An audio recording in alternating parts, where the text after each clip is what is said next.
I always use the First World War as the sort of, you know, as the sort of line. And there was a Tommy before the First World War, and then that happened, and then there's a Tommy Shelby after the First World War, and he's the one that we meet at the beginning of Series 1. He looked at me the wrong way. It's not a good idea to look at Tommy Shelby the wrong way. The men that came back from that conflict were just devastated.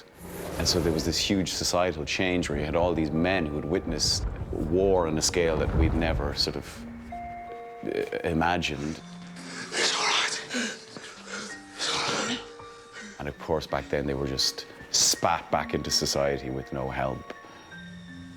For Tommy, I think what it did was he lost all faith. Religion is just a joke. You know, authority was just a joke. You know, the establishment was a joke.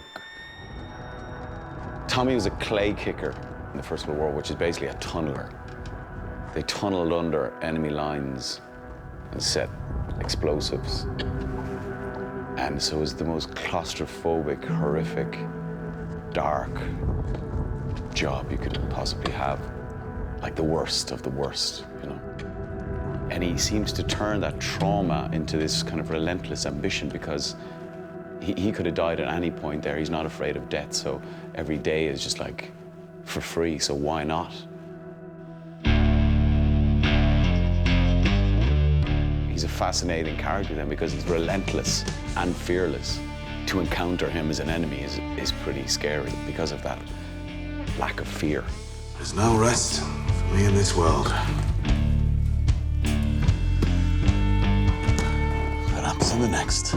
Also, I think he's burdened with an intellect and trying to sort of move in the world of mere mortals who process stuff at a much slower pace. I think for Tommy is very, very frustrating.